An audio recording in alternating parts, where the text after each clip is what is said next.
Why am I being so brutal about this?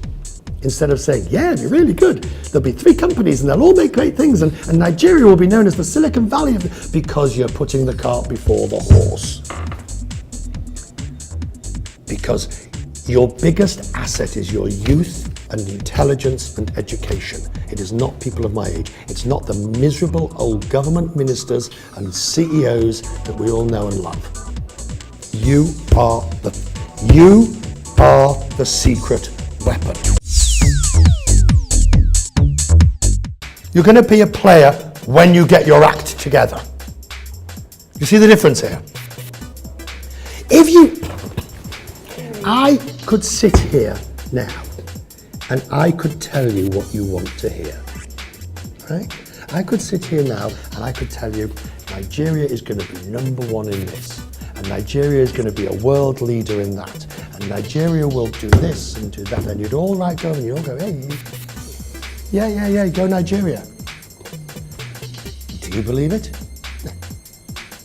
You will have a tech sector in the same way that Afri1 is building a phone here, in the same way that there is a thriving and growing fintech financial app sector that will appeal, but it's not going to be appealing to the middle classes, it's going to be appealing to the masses.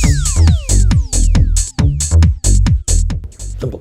I mean, this is just a straightforward economic equation. You need an oil price. 60 to 70% of government revenues comes from the taxation on oil, which incidentally is a much higher taxation than any other country in the world, oil producing country. So 60 to 70% of your economy is based on oil, 90% of your exports come from oil-based revenues. And if you add into that as well, the devaluation of the currency, there is the potential, but you're coming out of a recession, the first recession in many years, but you're growing at 0.5% at the moment. The government has put in place an economic reform plan which has widely been appreciated. But to your question of whether or not in the next few years, no, it's going to take longer. Huge. Absolutely vast. Of course, that's incredibly significant. You're going to have one of the largest, most intelligent, educated populations in the world. Right on your doorstep. Companies will be flocking in to sell things to you. And government needs to get its act together. And those older politicians that are corrupt need to get out of the way. And some people need to be locked up. And the message needs to go out clear from people like yourselves that it's not acceptable to be corrupt. And let me tell you something, I said this earlier to people.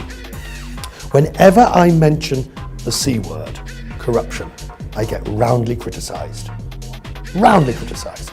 Oh, you Westerner. All you ever do when you come to Nigeria is moan on about corruption.